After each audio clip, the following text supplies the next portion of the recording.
Nous avons récemment découvert une campagne de sabotage russe d'une imprudence stupéfiante en Europe. Les procureurs britanniques ont déclaré que les services de renseignement russes étaient derrière un incendie dans un entrepôt de l'Est de Londres. L'enquête du New York Times a révélé que Moscou a utilisé le Brésil comme tremplin pour son opération mondiale d'espionnage.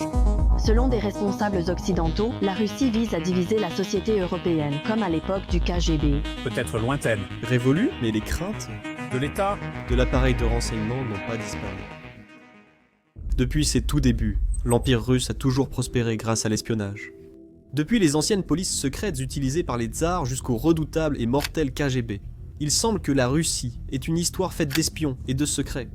Des années plus tard, la Russie a fondé une agence d'espionnage encore plus redoutable qu'avant. Cette nouvelle unité d'espionnage, connue sous le nom de département des missions spéciales, ou SSD, est née d'un besoin de contre-mesures contre l'Ukraine.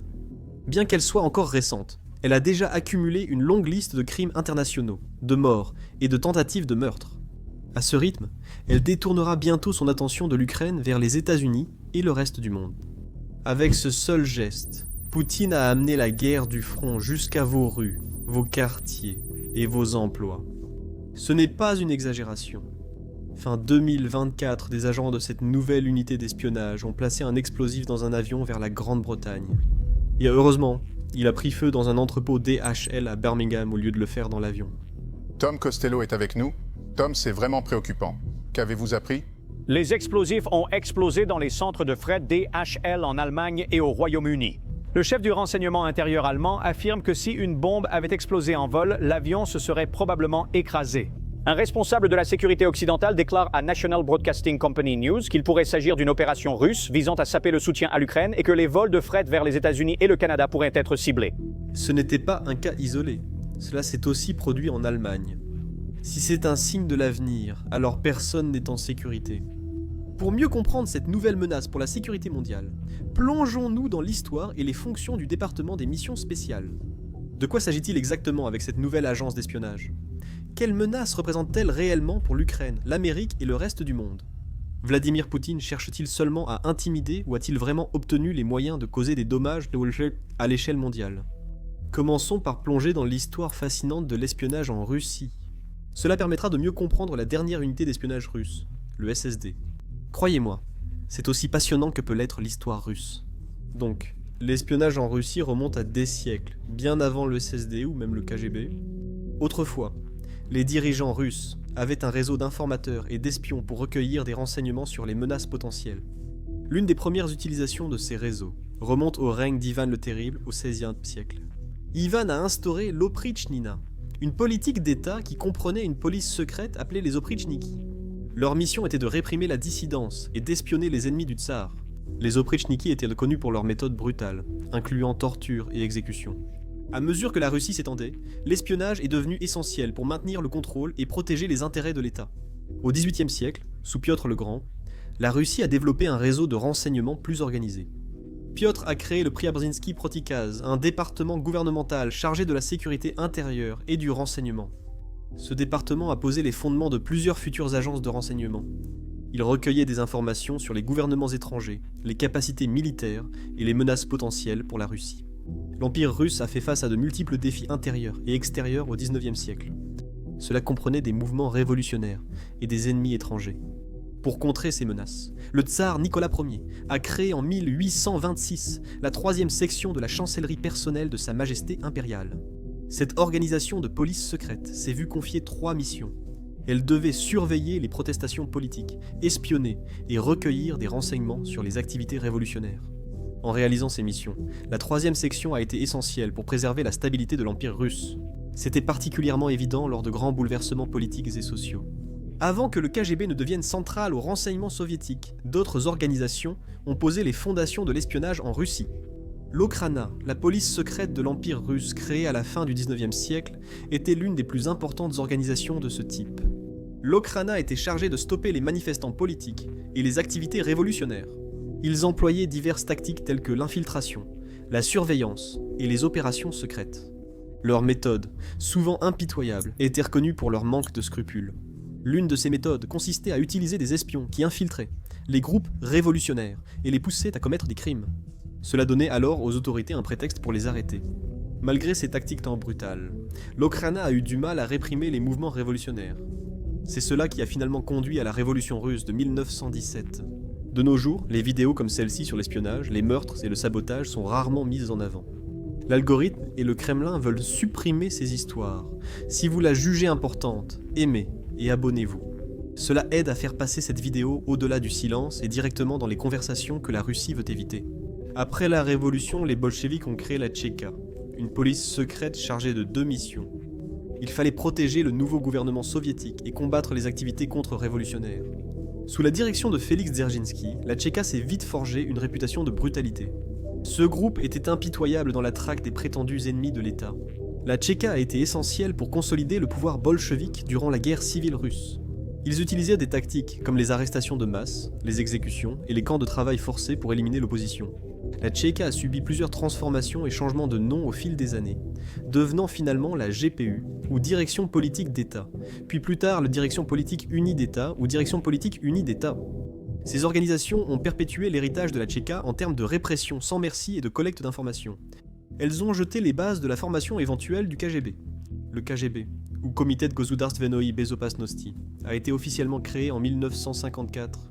Le KGB, principale agence de sécurité de l'Union soviétique, était responsable de nombreuses activités. Ces activités incluaient le renseignement, le contre-espionnage, la sécurité intérieure et la répression des dissidents. Il est rapidement devenu l'une des organisations les plus puissantes et redoutées de l'Union des républiques socialistes soviétiques. Elle a été essentielle pour maintenir le contrôle du régime sur la population et combattre les menaces externes. Durant la guerre froide, l'influence du KGB dépassait largement les frontières de l'Union des républiques socialistes soviétiques. L'agence était fortement impliquée dans des activités d'espionnage visant les États-Unis et leurs alliés. Elle cherchait à obtenir des informations sur les capacités militaires, les stratégies politiques et les avancées technologiques. L'un des exemples les plus célèbres d'espionnage du KGB durant cette période fut le recrutement d'Aldrich Ames. Il était un officier de la CIA qui a fourni au KGB des informations hautement confidentielles pendant près d'1 décennie. La trahison d'Ames a compromis de nombreuses opérations de la CIA et exposé plusieurs espions américains en Union soviétique. Le KGB a aussi mené des opérations secrètes majeures pour déstabiliser les gouvernements occidentaux et propager l'influence communiste. Ces opérations incluaient le financement et l'appui aux partis et mouvements communistes dans plusieurs pays. Cela incluait la participation à des campagnes de propagande visant à saper les gouvernements occidentaux, tout en promouvant l'agenda soviétique par le KGB. De plus, le KGB était chargé de la sécurité intérieure en Union soviétique. Cela impliquait de surveiller et réprimer les manifestations politiques, d'espionner les ennemis présumés de l'État et d'assurer la loyauté au parti communiste. Les méthodes du KGB étaient souvent brutales. L'agence était réputée pour son usage de la torture, de l'emprisonnement et des exécutions pour supprimer les menaces envers le régime. L'effondrement final de l'Union soviétique en 1991 a marqué la fin du KGB. Néanmoins, son héritage et son influence ont persisté à modeler les opérations de renseignement et de sécurité russes après l'ère soviétique. D'ex-agents du KGB ont obtenu de nouveaux postes dans le gouvernement russe. Cela a permis une continuité dans les opérations de renseignement du pays. Bien que le KGB ait été l'agence de renseignement soviétique la plus connue, ce n'était pas la seule. Le Direction générale du renseignement, Glavnoe Razvedvatelne Upravlenie, l'agence de renseignement militaire soviétique, portait un nom compliqué que je n'essaierai même pas de prononcer. Il continue d'opérer en Russie aujourd'hui. Le Direction générale du renseignement, Glavnoe Razvedvatelne Upravlenie, créé en 1918, a joué un rôle crucial en Union soviétique et en Russie. Il recueillait des renseignements militaires, menait des opérations secrètes et soutenait la stratégie militaire soviétique. Le Direction générale du renseignement, Glavnoe Razvedvatelne Upravlenie, est structuré en différentes directions, chacune responsable d'aspects spécifiques du renseignement militaire. Celles-ci incluent la collecte de renseignements humains, renseignements d'origine humaine, les renseignements d'origine électromagnétique, renseignements d'origine électromagnétique et électronique, renseignements d'origine électromagnétique. Le Direction générale du renseignement, Glavnoe Razvedvatelne Upravlenie, exploitait également un réseau d'attachés militaires stationnés dans les ambassades du monde entier, qui recueillent des renseignements sur les capacités et les développements militaires étrangers. Parmi les opérations notables menées par le Direction générale du renseignement, Glavnoe Razvedvatelne Upravlenie, figure l'infiltration de l'OTAN et des établissements militaires occidentaux pendant la guerre froide, ainsi que le soutien aux interventions militaires soviétiques et russes, dans des pays comme l'Afghanistan, la Syrie et l'Ukraine. Le Direction générale du renseignement, Glavnoe Razvedvatelne Upravlenie, a été impliqué dans de vastes campagnes de cyberespionnage, comme le piratage du Comité national démocrate lors de l'élection présidentielle américaine de 2016, La Russie possède aussi le service fédéral de sécurité connu sous le nom de Fedoronaya Slozhba Bezopasnosti. C'est l'agence principale de sécurité intérieure de la Russie d'aujourd'hui. Créée en 1995 pour succéder aux forces de sécurité intérieure du KGB, le service fédéral de sécurité est chargé du contre-espionnage, de l'antiterrorisme et de la sécurité intérieure.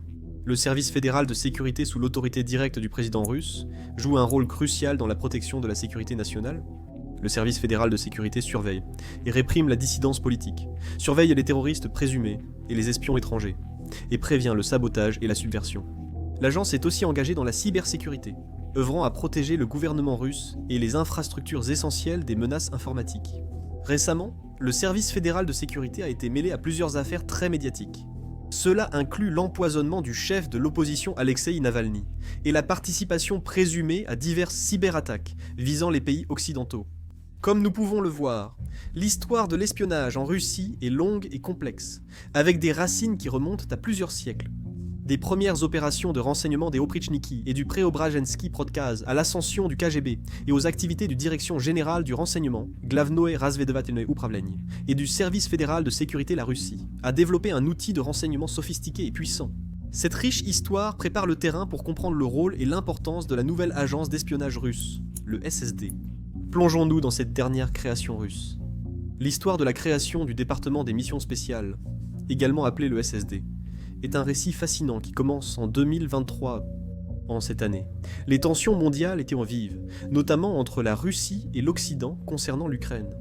La Russie a créé le SSD pour renforcer ses capacités et agir avec une efficacité et une précision remarquables. Le SSD a été créé pour cibler l'Occident de manière sophistiquée et impitoyable. Il n'a pas été construit à partir de zéro. Il a plutôt réuni les meilleurs talents de diverses agences de renseignement existantes. C'est comme former un super groupe d'espions, d'analystes et d'agents, chacun apportant des compétences uniques. La Russie cherchait ainsi à optimiser ses opérations et à supprimer tout ce qui pourrait les entraver.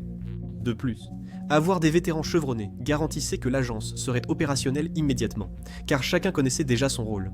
Cette nouvelle agence d'espionnage opère depuis Moscou et le siège du renseignement militaire russe.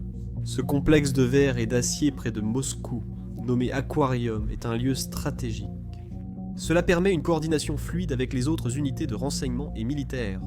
Il fournit aussi un environnement sûr pour planifier et mener des opérations sans interférence. Cette centralisation est très vitale, étant donné que le SSD a rassemblé des éléments des services de renseignement russes.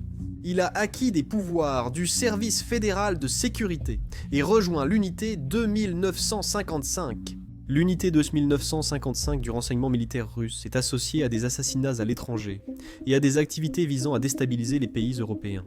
Son emplacement est encore plus vital, car il était maintenant au centre de l'espionnage russe. Pour aggraver le danger de ce département, certains des officiers les plus expérimentés de l'espionnage russe le dirigent.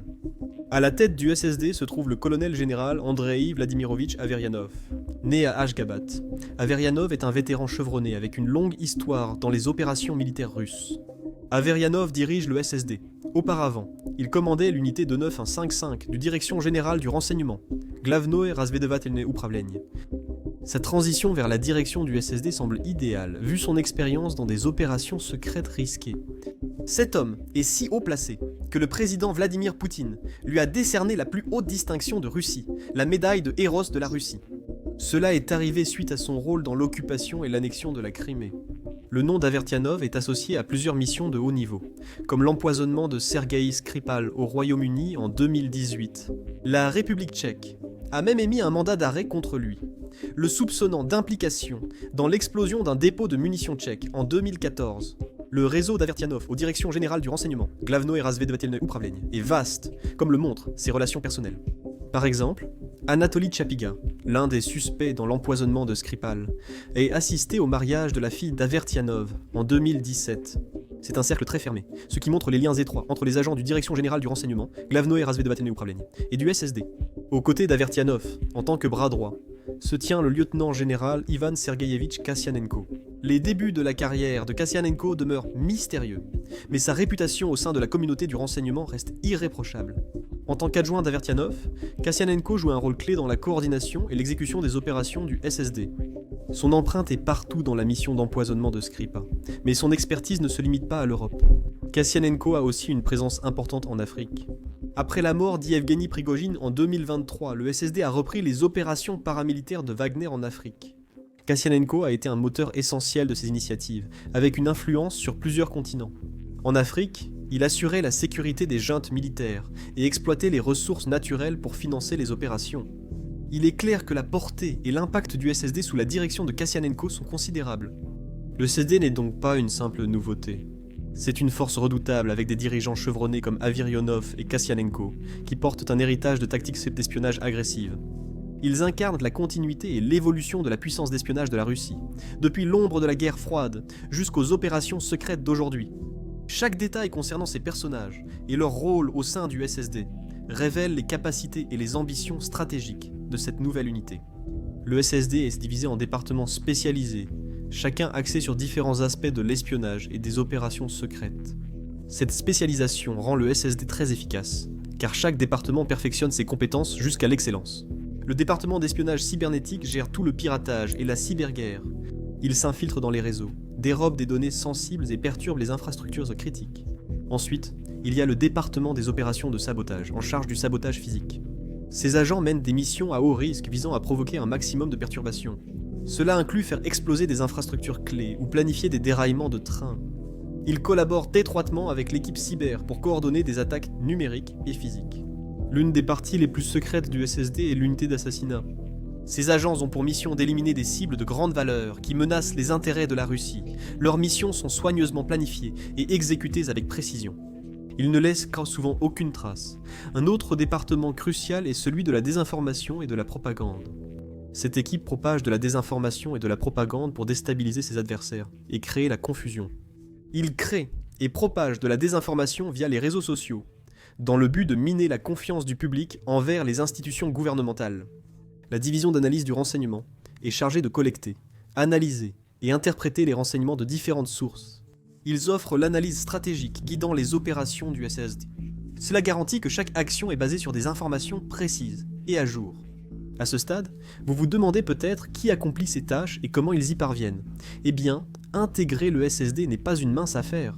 Comme vous pouvez l'imaginer, le recrutement est extrêmement sélectif. Les agents sont principalement sélectionnés parmi l'élite d'autres agences de renseignement et unités militaires.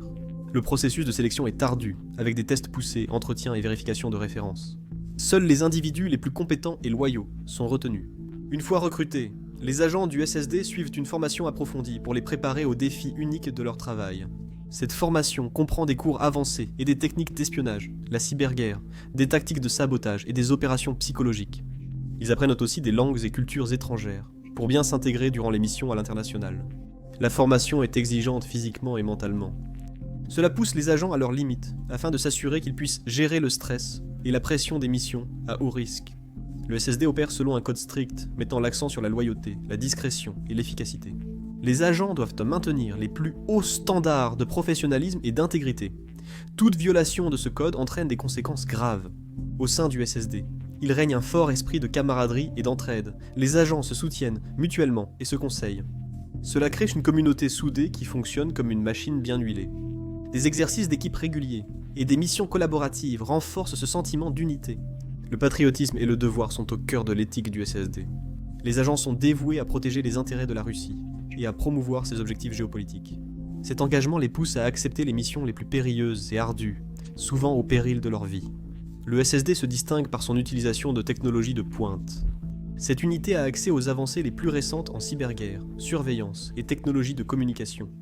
Cet avantage technologique donne au SSD un avantage significatif dans les opérations offensives comme défensives. Le département d'espionnage cybernétique est à la pointe de l'innovation, utilisant des outils et techniques de piratage avancés. Cela les aide à infiltrer des réseaux sécurisés, à voler des informations classifiées et à lancer des cyberattaques. Ces outils sont sans cesse améliorés pour devancer les défenses ennemies. En plus de la technologie cybernétique, le SSD emploie aussi des équipements d'espionnage sophistiqués pour surveiller et traquer ses cibles. Cela comprend des images satellites, des drones et d'autres technologies avancées qui donnent des informations en temps réel. L'alliance de l'expertise humaine et de la technologie fait du SSD une force redoutable dans l'univers de l'espionnage.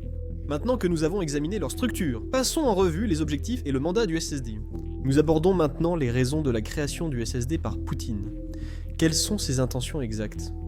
Le SSD a pour but de mener des opérations perturbant et déstabilisant les nations occidentales. La Russie riposte ainsi contre ce qu'elle perçoit comme l'influence et l'ingérence occidentale. Leur présence est primordiale dans des régions comme l'Ukraine. Le SSD opère sous la tutelle plus large du Direction Générale du Renseignement, Glavno et Razvedavatelné Upravlenie. Alors parlons-en un peu plus. L'un des principaux domaines sur lesquels le SSD se concentre est l'espionnage informatique, comme nous en parlions il y a quelques minutes.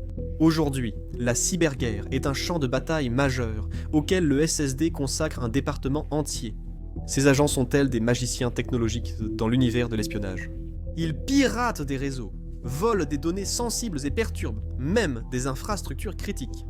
Imaginez-les infiltrant des bases de données gouvernementales ou perturbant des réseaux électriques. Leur portée et impact peuvent être significatifs. Les cybercriminels emploient des techniques de ultra sophistiquées qui évoluent sans cesse pour contourner les mesures de sécurité. Voici quelques événements récents qui illustrent la puissance et la capacité destructrice de la cyberguerre. En voyant le chaos que cela provoque, on peut commencer à comprendre pourquoi le SSD fait autant d'efforts dans ce domaine. Premièrement, il y a les attaques du Typhon SALT. En novembre 2024, des hackers chinois, nommés Typhon SALT, ont piraté au moins 8 fournisseurs de télécommunications américains. Ils ne se sont pas arrêtés là. Ils ont également ciblé des entreprises de télécommunications dans plus de 20 autres pays. Des hackers ont volé des données d'appels clients et des données issues de demandes de surveillance policière. Ils ont réussi à voler des communications privées de personnes impliquées dans des activités gouvernementales ou politiques. Cela illustre l'étendue et l'intrusion de l'espionnage informatique. Viennent ensuite les hackers iraniens. Ces gars-là s'en sont pris aux industries aérospatiales, de la défense et de l'aviation en Israël, aux Émirats arabes unis, en Turquie, en Inde et en Albanie. Ils se sont fait passer pour des recruteurs sur LinkedIn, proposant de fausses offres d'emploi lucratives afin de diffuser des logiciels malveillants. Leur objectif était d'espionner leurs cibles et de voler des données sensibles. Cette campagne a commencé en 2023 et s'est poursuivie en 2024, prouvant à quel point ces attaques peuvent être persistantes et ciblées. Il y a aussi le cas des cyberattaques russes contre l'Ukraine. En octobre 2024, des agents russes ont menacé par courriel près de 60 ambassades et agences d'État ukrainiennes dans le monde avec des alertes à la bombe. Des cybercriminels russes ont également envoyé des logiciels malveillants, voleurs d'informations à des Ukrainiens mobilisables. Cette action visait à perturber le recrutement militaire en Ukraine. Voici un exemple flagrant de l'utilisation des cyberattaques pour perturber et déstabiliser un pays. Tous ces exemples montrent précisément pourquoi le SSD investit massivement dans la cyberguerre. Un autre domaine crucial sur lequel le SSD se concentre est le sabotage physique. Cela implique des opérations visant à endommager ou à détruire des installations clés dans les pays ciblés. Par exemple, il pourrait cibler les infrastructures énergétiques, de transport ou militaires. Ces missions à haut risque exigent une planification et une exécution méticuleuse. Le but est de provoquer un maximum de perturbations et de chaos, rendant plus difficile le bon fonctionnement du pays ciblé. Ensuite, nous avons l'unité d'assassinat. Ce groupe s'occupe d'éliminer des personnalités de haut rang considérées comme des menaces pour les intérêts de la Russie. Ces cibles peuvent être des dirigeants politiques, des militants, des dissidents ou même des agents étrangers. Les assassinats sont exécutés avec précision, ne laissant souvent aucune trace de l'implication du SSD. C'est un aspect sombre et dangereux de leurs opérations, mais considéré comme nécessaire pour protéger les objectifs stratégiques de la Russie. Nous approfondirons cet objectif avec des exemples concrets des atrocités commises par le SSD plus tard dans la vidéo. La désinformation et la propagande sont aussi des aspects essentiels du mandat du SSD. Cela implique de diffuser de la désinformation et de la propagande pour semer la discorde et la confusion dans les sociétés ciblées. Ils utilisent divers canaux pour diffuser de fausses informations, manipuler les réseaux sociaux et mener des opérations psychologiques. Le but est d'affaiblir la confiance du public dans les institutions gouvernementales et de créer un sentiment d'instabilité et d'incertitude. La collecte de renseignements est une autre fonction clé du SSD. Il collecte et analyse des données sur les activités et intentions des gouvernements, armées et services de renseignement occidentaux.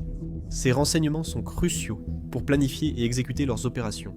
Cela fournit les informations stratégiques essentielles pour prendre des décisions éclairées et devancer leurs adversaires. Ainsi, le mandat et les objectifs du SSD reflètent la stratégie géopolitique globale de la Russie. Il s'agit de prendre l'avantage sur la scène mondiale et de contrer les menaces perçues venant de l'Occident. Comprendre ces motivations nous donne vraiment un aperçu des efforts que la Russie est prête à déployer pour affirmer son influence. Alors, en dehors des généralisations, qu'a réellement fait ce département depuis sa création ? Bien sûr, c'est nouveau, mais avec une équipe aussi prestigieuse, il doit forcément avoir été très occupé, non ? Oui, c'est le cas. L'arrestation d'un journaliste du Wall Street Journal en Russie pour espionnage a été l'un des premiers événements majeurs mettant le SSD sous les projecteurs. En avril 2023, un événement important s'est produit impliquant un journaliste international de renom. Le SSD a orchestré l'arrestation du journaliste, l'accusant de collecter des informations sensibles sur les activités militaires russes pour les agences de renseignement occidentales. Cet incident a attiré l'attention internationale et souligné le rôle du SSD dans la lutte contre les efforts de renseignement occidentaux. Cela a clairement signifié que la Russie était prête à des actions radicales pour protéger ses secrets et intérêts. Une autre affaire notable du SSD a impliqué une tentative d'assassinat contre Admir Papergev. Il est le président-directeur général du fabricant d'armes allemand, Rheinmetall. Un complot russe visant à assassiner le patron d'un fabricant d'armes allemand a été déjoué plus tôt cette année grâce aux renseignements américains. C'est ce qu'affirme CNN. La chaîne affirme qu'Amin Popberga, le directeur général de Rheinmetall, faisait partie des dirigeants de l'industrie de la défense à travers l'Europe ciblée par le Kremlin. Les renseignements américains ont communiqué les détails du plan aux autorités allemandes. Amin Popberga a été une partisane de premier plan de l'effort de guerre de l'Ukraine et son entreprise a produit des obus d'artillerie et des véhicules militaires. Le complot d'assassinat de Paperger s'inscrivait dans une série de plans russes, ciblant des dirigeants de l'industrie de défense européenne soutenant l'effort de guerre ukrainien. Rheinmetall était inévitablement sur la liste, étant l'un des plus grands producteurs mondiaux d'obus d'artillerie et de chars, vu son effort de guerre. Depuis le début de l'invasion de l'Ukraine, elle a augmenté sa production pour mieux aider le pays. L'opération a souligné la planification sophistiquée et les tactiques agressives du SSD. Grâce à l'implication des États-Unis, le plan du SSD a été découvert et stoppé. Malgré l'échec, cela a prouvé la capacité du SSD à conduire de grandes opérations. Le SSD a aussi été impliqué dans le sabotage d'installations clés dans les pays occidentaux. Ils ont orchestré des cyberattaques qui ont perturbé les réseaux électriques et de communication. Cela a causé des pannes d'électricité et de communication temporaires. Les agents du SSD ont également incendié une usine berlinoise appartenant à Diel, une entreprise qui fournit des armes à l'Ukraine. D'autres incidents liés au SSD incluant une tentative d'incendie criminel dans un centre commercial polonais, une explosion de bombes dans un hôtel français et un complot russe raté pour incendier des supermarchés et cafés en Ukraine. Pour couronner le tout, le SSD est soupçonné d'avoir posé des bombes dans des centres de transit. Un complot a impliqué des engins incendiaires placés dans des colis sur des avions cargo vers l'Amérique du Nord. Le complot a entraîné l'incendie de colis dans un centre de messagerie en Allemagne, et un autre incident similaire dans un entrepôt en Angleterre. Ces attaques étaient un élément d'une vaste campagne de sabotage russe contre les alliés ukrainiens. Le pire, c'est que ce n'était pas l'objectif final. On soupçonne qu'il s'agissait d'essais en vue d'une tentative future de cibler et détruire des avions vers l'Amérique du Nord. Un autre événement majeur fut une vague d'attentats à la bombe visant des bureaux de recrutement ukrainiens. Fin 2023, ces attaques planifiées et exécutées avec soin visaient à perturber la mobilisation de l'Ukraine. Le SSD a ciblé les bureaux de recrutement pour perturber les capacités de recrutement de l'Ukraine, semant le chaos et la peur avec ces attentats à la bombe. Cela a davantage compliqué la mobilisation et la préparation militaire de l'Ukraine.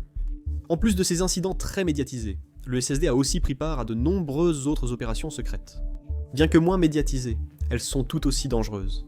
Celles-ci comprennent des missions de renseignement, des campagnes de désinformation et des opérations de sabotage à échelle réduite.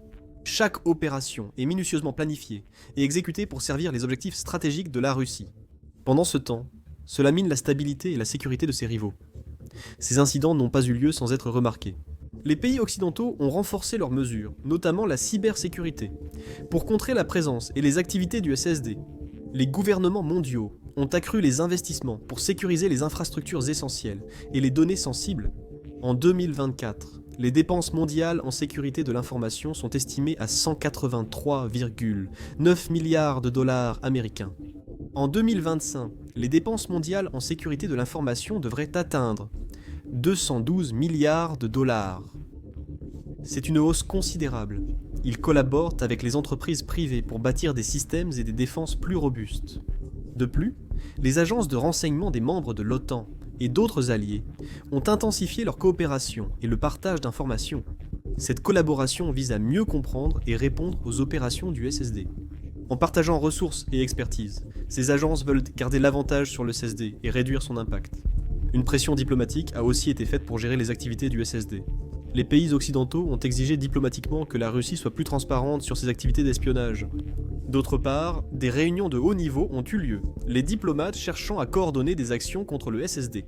Ces efforts diplomatiques cherchent à isoler la Russie au niveau international.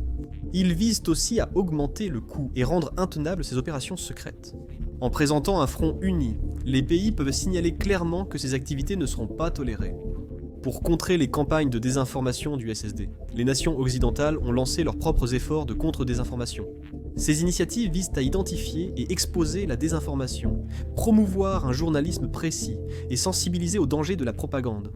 Les réseaux sociaux ont aussi été essentiels pour combattre la désinformation en instaurant des règles, afin d'identifier et d'éliminer les faux comptes, les bots et les contenus mensongers.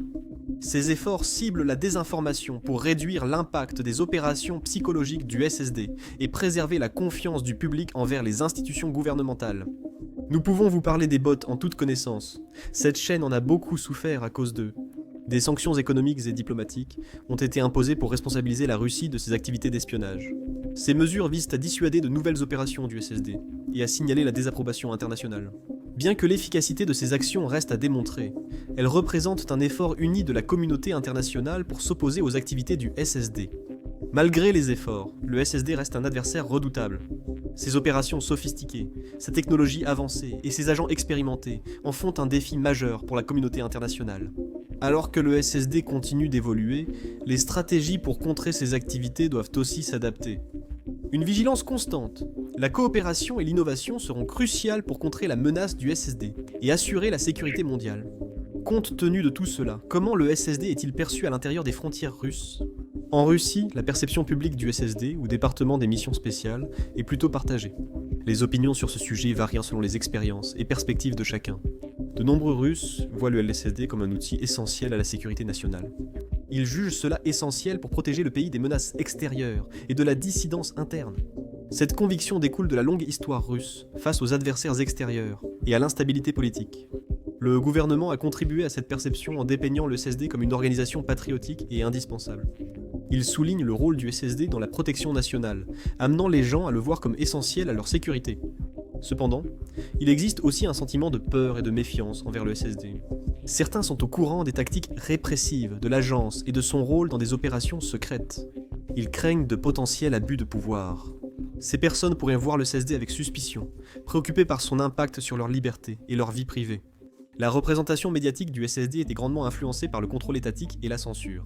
Depuis l'invasion de l'Ukraine, en 2022, les médias russes subissent une répression sévère. Le journalisme indépendant est restreint. Et les médias qui ne s'alignent pas sur le discours du gouvernement sont souvent qualifiés d'agents étrangers ou d'organisations indésirables. Cela a créé un environnement médiatique, où le SSD s'est présenté d'une manière qui soutient l'agenda de l'État. Les médias soulignent fréquemment l'implication du SSD dans des opérations secrètes, comme le sabotage et le cyberespionnage, les présentant comme essentiels pour protéger la Russie des menaces extérieures. Ils présentent les agents du SSD comme des héros, travaillant sans relâche pour défendre les intérêts de la nation. Cette présentation justifie les actions du gouvernement et maintient le soutien du public pour ses mesures de sécurité. Toutefois, les médias indépendants et internationaux apportent fréquemment un autre point de vue. Ils rapportent l'implication du SSD dans des opérations controversées, comme des tentatives d'assassinat et des campagnes de désinformation. Ces rapports mettent en avant les tactiques répressives de l'agence et soulèvent des questions sur ses méthodes. Ainsi, certains segments de la population peuvent avoir une vision plus critique du SSD, le percevant comme un outil de répression étatique plutôt que de défense nationale.